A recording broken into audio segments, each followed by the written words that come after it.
Assalamualaikum warahmatullahi wabarakatuh. Perkenalkan, nama saya Vina Nabila dengan NIM C1C022054. Di sini, saya akan mempresentasikan tentang aspek keperlakuan pada pengakumulasian dan pengendalian biaya. Video ini dibuat untuk memenuhi tugas akuntansi keperlakuan dengan dosen pengampu Ibu Dr. Wira Lestari, SMSI, dan Bapak Dr. Wirma Eka Putra, SMSI. Baiklah, untuk materi pertama yaitu biaya dengan fungsi manajemen.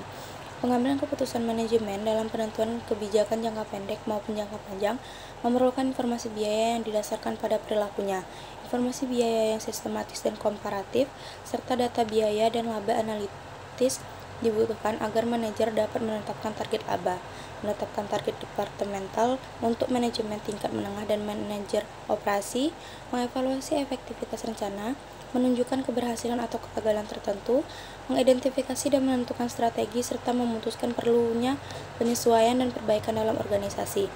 Dalam perusahaan manufaktur, biaya dibagi dalam dua kategori utama berdasarkan aktivitas fungsionalnya, yakni biaya manufaktur dan biaya non-manufaktur. Lalu, pola perilaku biaya. Biaya berdasarkan hubungannya dengan perubahan volume kegiatan perusahaan dikenal dengan istilah perilaku biaya, dan terkadang dikenal juga dengan istilah variabilitas biaya. Biaya dapat digolongkan atas biaya tetap, biaya variabel, dan biaya semi variabel. Untuk biaya tetap adalah biaya-biaya yang pada limit tertentu atau kapasitas tertentu atau range of capacity totalnya tetap, meskipun volume kegiatan perusahaannya berubah-ubah. Yang kedua, biaya variabel. Biaya variabel adalah biaya-biaya yang totalnya selalu berubah secara proporsional atau sebanding dengan perubahan volume kegiatan perusahaan. Dan yang terakhir, biaya semi variabel merupakan biaya-biaya yang totalnya selalu berubah secara proporsional sebanding dengan perubahan volume kegiatan perusahaan. Besar kecilnya total biaya ini dipengaruhi oleh besar kecilnya volume produksi atau penjualan secara proporsional. Berikutnya, biaya relevan untuk pengambilan keputusan. Biaya relevan untuk pengambilan keputusan didasarkan pada konsep different analytic for different purpose yang berarti bahwa untuk tujuan yang berbeda diperlukan analisis yang berbeda pula. Dengan kata lain, perlu adanya analisis yang berbeda, termasuk analisis biaya relevan untuk tujuan atau pengambilan keputusan yang berbeda. Oleh karena itu, terdapat beberapa konsep biaya relevan untuk berbagai pengambilan keputusan. Di antaranya, yang pertama biaya diferensial, yang kedua biaya yang dapat dilacak, yang ketiga biaya pengganti, yang keempat biaya kesempatan, yang kelima biaya yang diperhitungkan, yang keenam biaya inkremental, yang ketujuh biaya tunah, dan yang terakhir biaya tertanam.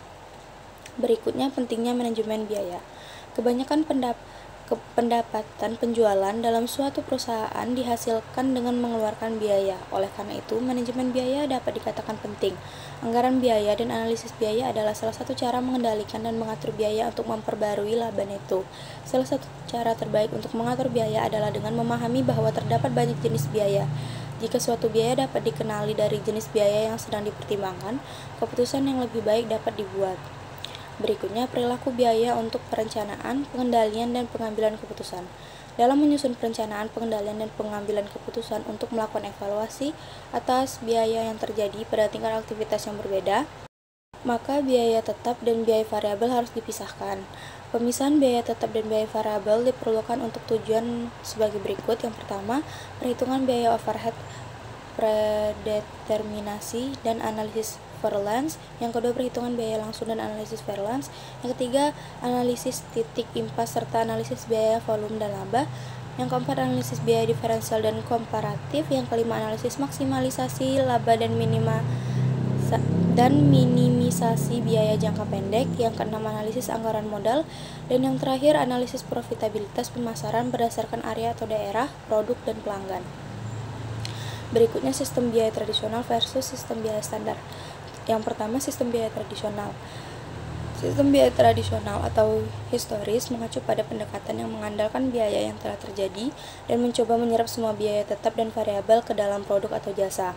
Fokus utama dari sistem ini adalah mengidentifikasi dan mengumpulkan biaya per unit produk atau jasa yang berguna untuk perhitungan nilai persediaan dan biaya pokok penjualan untuk laporan keuangan eksternal. Yang kedua, sistem biaya standar.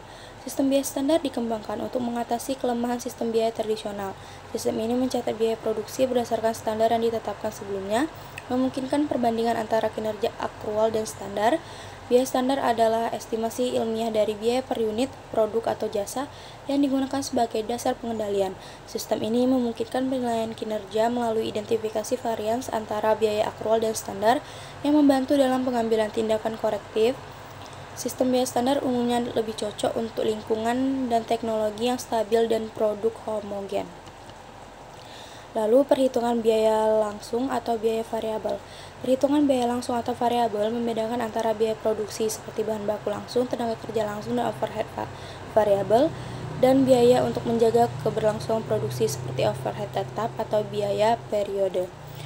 Hanya biaya produksi saat ini atau biaya variabel yang dihitung sebagai biaya per unit produk atau jasa, dan ini dikapitalisasi sampai barang terjual atau jasa diserahkan. Menurut para ahli, biaya yang berkaitan dengan pemeliharaan potensi produk jangka panjang tersebut disebut sebagai biaya periode.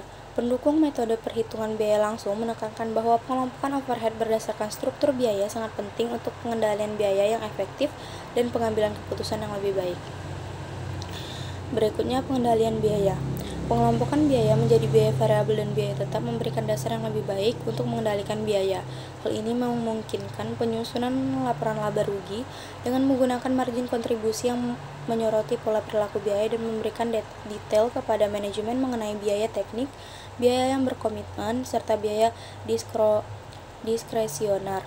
Perbedaan ini penting karena setiap jenis biaya memerlukan pendekatan pengendalian yang berbeda. Biaya teknik mencakup biaya bahan baku langsung, tenaga kerja langsung, dan overhead variabel seperti bahan bakar dan listrik. Biaya-biaya ini memiliki hubungan langsung dengan ukuran aktivitas tertentu dan dapat dikendalikan secara langsung pada tingkat operasional terendah melalui penggunaan anggaran fleksibel dan standar. Umpan balik yang cepat dan fakta bahwa biaya tersebut dapat diamati secara fisik membuatnya lebih mudah dikendalikan oleh manajer yang bertanggung jawab atas aktivitas tersebut. Selanjutnya, pengambilan keputusan.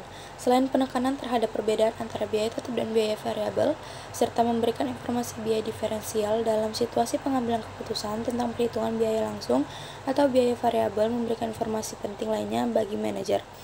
Informasi tersebut meliputi margin kontribusi dari produk, lini produk, aktivitas jasa, divisi, dan sejenisnya. Pengetahuan atas biaya diferensial atau plan variabel serta margin kontribusi akan memengaruhi perilaku manajer dan mengarahkan mereka pada pengambilan keputusan yang lebih baik. Lalu, aspek keperlakuan dari langkah akuntansi biaya yang dipilih. Elemen yang paling berpengaruh dalam menentukan keberhasilan atau kegagalan sistem biaya adalah standar yang digunakan sebagai kriteria kinerja. Standar yang memiliki fungsi ganda, yaitu berfungsi untuk mendorong pengendalian biaya dan sebagai alat evaluasi kinerja. Standar akan menghasilkan perilaku pekerja yang efisien hanya jika standar tersebut diterima sebagai aspirasi oleh individu terkait untuk siapa standar pengendalian dan evaluasi kinerja tersebut dirancang. Lalu, partisipasi dalam penetapan standar. Dalam konteks penetapan standar, teori disonansi kognitif menyiratkan bahwa jika manajemen menginginkan komitmen penuh terhadap standar, maka individu yang diawasi harus diberikan pilihan atau kemauan. Setelah mereka memilih standar kinerja tertentu, mereka akan merasakan keraguan atau disonansi terkait pilihan tersebut.